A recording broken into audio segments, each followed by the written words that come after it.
خداوند یسوع مسیح کے زندہ پاک اور جلالی نام میں آپ سب بہنوں اور بھائیوں کو بہت بہت سلام۔ میرے ساتھ نکالیے امثال کی کتاب، اس کا 31واں باب اور اس کی 10ویں آیت۔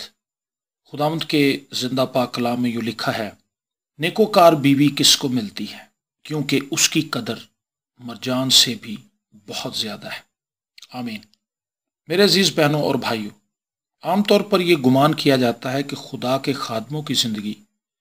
بہت مشکل اور دباؤ کا شکار رہتی ہے۔ اس میں کوئی شک نہیں کہ خدا کی خدمت کو سر انجام دینے کے لیے بڑی مشکلات اور اذیتوں میں سے گزرنا پڑتا ہے، لیکن اس بات کو کبھی فراموش نہیں کرنا چاہیے کہ خدا کے خادموں کے ساتھ ساتھ ان کی بیویاں بھی شدید ذہنی دکھ اور کرب سے گزرتی ہیں۔ ایک اچھے خادم کی خدمت میں اس کی بیوی اس کے شانہ بشانہ مل کر چلے تو خدمت میں بڑی قدرت ظاہر ہوتی ہے اور خدا لوگوں کے بندھنوں کو توڑنا شروع کر دیتا ہے اور گناہ گار لوگ توبہ کر کے کلیسیا میں شامل ہونا شروع ہو جاتے ہیں۔ یوں کلیسیا ہر اعتبار سے ترقی کرنا شروع کر دیتی ہے، لیکن اگر خادم کی بیوی اس کا ساتھ نہ دے تو معاملہ بالکل اس کے الٹ ہو جاتا ہے۔ میں نوجوان خادموں کو یہ بات سمجھانا چاہتا ہوں کہ وہ جب بھی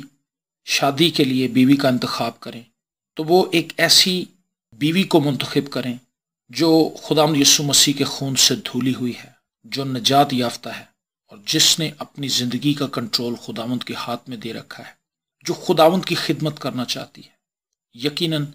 ایک ایسا جیون ساتھی جو خداوند کو جانتا ہے اور خداوند کی خدمت کرنے کا جذبہ اپنے اندر رکھتا ہے، وہ کسی بھی خادم کی خدمت کو بہتر بنانے میں معاون ثابت ہو سکتا ہے۔ آج کے پیغام میں چند ایک باتیں خدا کے خادم کی بیوی کے تعلق سے کرنا چاہتا ہوں۔ یقیناً سبھی باتیں تو میں یہاں پر شیئر نہیں کر سکتا، لیکن چند ایک باتیں جو بہت ضروری ہیں میں آپ کے ساتھ ضرور شیئر کروں گا، جن میں سب سے پہلی جس کا میں نے ذکر کیا کہ خدا کے خادم کے لیے اپنی بیوی ہونے کے لیے ایک ایسی لڑکی کا انتخاب کرنا چاہیے جو خداوند میں ہو۔ تو یہ ایک پہلی شرط ہے۔ اگر کوئی لڑکی خداوند میں نہیں، اگر کوئی بیٹی خداوند میں نہیں، تو وہ کبھی بھی اپنے شوہر کے ساتھ مل کر خدمت کے کام کو سر انجام نہیں دے سکتی، کیونکہ جب تک وہ خود خداوند سے واقف نہیں، وہ کس طرح دوسرے لوگوں کو اپنے شوہر کے ساتھ مل کر خداوند سے متعارف کروائے گی۔ بائبل مقدس میں لکھا ہے کہ نہ ہموار جوئے میں نہ جتو۔ تو یہ بہت ضروری ہے کہ کوئی بھی خادم جب اس نے خدمت کا آغاز کیا ہے اور وہ اپنے لیے ایک جیون ساتھی کی تلاش کر رہا ہے، تو اس کے لیے ضروری ہے کہ وہ سب چیزوں سے زیادہ جس بات کو اولیت دے وہ ایک نجات یافتہ بیوی ہے۔ دوسری بات، ضروری ہے کہ وہ نہ صرف اپنے شوہر کے ساتھ مل کر دعا کرے، بلکہ تنہائی میں اور اپنے بچوں کے ساتھ مل کر اپنے شوہر کو خدا کے ہاتھوں میں دے، تاکہ خدا اس کے شوہر کی خدمت کو پھلدار بنائے۔ خدا کے خادم کی بیوی پر ایک ذمہ داری یہ بھی ہے کہ وہ اپنے شوہر کے ساتھ نرم زبان استعمال کرے اور اس کی عزت کرے، کیونکہ اگر وہ ایسا کرے گی تو وہ خدا سے دوہری برکت کو حاصل کرے گی، یعنی شوہر کی عزت کرنے کی برکت اور خدا کے خادم کی عزت کرنے کی برکت۔ اس کی ایک ذمہ داری یہ بھی ہے کہ وہ باقاعدگی سے خدا کے کلام کی تلاوت کرے اور اپنے شوہر کے ساتھ ان خیالات کا اظہار ضرور کرے جو خدا کے کلام کو پڑھتے وقت اس نے خدا سے حاصل کیے ہیں۔ خدا کے خادم کی بیوی کا ایک کام یہ بھی ہے کہ وہ رازدان ہو، وہ کلیسیا کی بہنوں کے ساتھ مل کر ادھر ادھر کی باتیں نہ کرے، بلکہ اپنے کردار سے کلیسیا کی سب بہنوں کے لیے ایک اچھا نمونہ بنے۔ خدا کے خادم کی بیوی کی ایک ذمہ داری یہ بھی ہے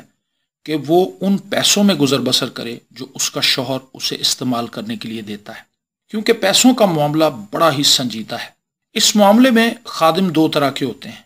ایک تو وہ جو انتہائی غریب ہیں، جن کا گزارا بڑی مشکل سے ہوتا ہے، اور دوسرے وہ جن کے پاس ہر ماہ لاکھوں روپے آتا ہے۔ ان دونوں صورتوں میں خادم کی بیوی پر ذمہ داری عائد ہوتی ہے کہ وہ پیسوں کے معاملے میں ایک وفادار بیوی، دیانتدار، ایماندار ہونے کا ثبوت دے۔ خدا کے خادم کی بیوی کو چاہیے کہ وہ اپنے شوہر پر کامل بھروسہ رکھتے ہوئے اس پر بھرپور اعتماد کرے اور شک جیسی مہلک بیماری کو اپنے دل میں کسی صورت نہ آنے دے، کیونکہ ایسا کرنے سے وہ اپنے شوہر کی خدمت کو تباہ کر سکتی ہے اور ساتھ ہی ساتھ اپنی ازدواجی زندگی کو بھی برباد کر سکتی ہے، چونکہ وہ بیوی ہے اس لیے ضروری ہے کہ وہ بڑی محبت سے اپنے شوہر کی خدمت پر اپنی رائے کا اظہار کرے، وہ اپنے شوہر کی خدمت کے مثبت اور منفی پہلوؤں پر بات چیت کرے تاکہ اس کے شوہر کی اصلاح اس کے گھر سے ہی ہو، اور ساتھ ہی ساتھ دونوں میاں بیوی میں ایک اچھی گفتگو کا ماحول بھی قائم رہے۔ خدا کے خادم کی بیوی کو چاہیے کہ وہ اپنے شوہر کو گھر میں اتنا وقت دے کہ وہ گھر میں آ کر دعا کر سکے اور خدا کے پاک کلام کو پڑھ سکے تاکہ وہ کلیسیا کے لیے خدا سے پیغام کو حاصل کر سکے۔ جب میری شادی ہوئی تو میں نے انہی باتوں کو اپنی بیوی کے سامنے بھی رکھا تھا اور اسے چیلنج دیا تھا کہ وہ خدا سے ان باتوں کے لیے فضل مانگے، کیونکہ یہ باتیں خدا کے خادم کی بیوی کو باعث برکت بناتی ہیں اور اس کی عزت میں اضافہ کرتی ہیں۔ میری بیوی مجھ سے اکثر یہ کہتی ہے کہ خدا کے خادم کی بیوی ہونا ایک بہت بڑی ذمہ داری اور چیلنج ہے۔ ہماری کلیسیا کی بیٹیاں اور ہمارے عزیز رشتہ داروں میں جب کوئی بیٹی ہم سے یہ دعا کرواتی ہے تو میری بیوی انہیں یہ کہتی کہ اگر تم خدا کے خادم سے شادی کرنا چاہتی ہو تو تمہیں بہت دعا کی ضرورت ہے، کیونکہ اس کے بغیر تم ایک ناکام بیوی ثابت ہوگی۔ ان سب باتوں کو سننے کے بعد میرا آپ سے یہ سوال ہے، کیا آپ اپنے ارد گرد خدا کے خادموں کی بیویوں کو ان اصولوں پر کاربند دیکھتے ہیں؟ جی بالکل ایسا ہی ہے۔ کہانی بالکل اس کے برعکس ہے۔ بہت سے خادموں نے بتایا کہ ہماری بیویاں دعا نہیں کرتی اور نہ ہی کلام مقدس کا مطالعہ کرتی۔ کئی خادم تو اس لیے خدمت سے دستبردار ہو گئے کیونکہ ان کی بیویاں شک کرتی تھیں کہ تمہارا کلیسیا کی فلاں بہن سے معاشقہ ہے۔ پہلے تو انہوں نے اپنے شوہر کی خدمت روک دی اور پھر بات یہاں تک پہنچ گئی کہ ان کی شادی بھی قائم نہ رہی۔ بہت سے خادموں کی بیویاں اپنے اخراجات پورے نہ ہونے کی وجہ سے ہر وقت لڑائی کا طوفان برپا رکھتی ہیں۔ یوں ان کا شوہر مستقل ذہنی اذیت کا شکار رہتا ہے۔ ہونا تو یہ چاہیے کہ وہ اپنے شوہر کے ساتھ مل کر دعا کرے تاکہ خدا ان کی غربت کا خاتمہ کر دے، پر وہ دعا کرنے کی بجائے لڑائی جھگڑے کو ترجیح دیتی ہیں اور یوں ان کا حال پہلے سے بھی بدتر ہو جاتا ہے۔ پیسے والے خادموں کی بیویوں کا رجحان فیشن پرستی کی طرف لگ چکا ہے۔ وہ مہنگے مہنگے برانڈز پر جا کر شاپنگ کرنے میں مصروف ہیں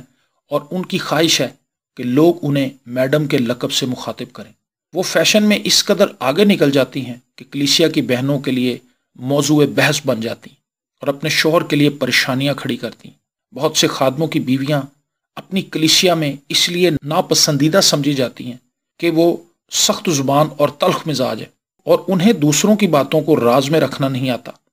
وہ عام عورتوں کی طرح باتیں دوسروں سے شیئر کرتی رہتی ہیں اور یوں انہیں چگلیاں کرنے کی عادت پڑ جاتی ہے۔ عام طور پر خدا کے خادموں کی بیویاں اپنے شوہروں کے ساتھ بات بات پر تلخ کلامی کرنے کی عادی ہو چکی ہیں، اور حالات یہاں تک خراب ہیں کہ وہ وزٹ پر جاتے ہوئے بھی اپنی زبان کے نشتر برسانے سے باز نہیں آتی، اور یوں جب وہ دونوں وزٹ کرنے کے لیے مختلف گھرانوں میں جاتے ہیں تو ان کی خدمت سے خدا کے نام کو جلال نہیں ملتا۔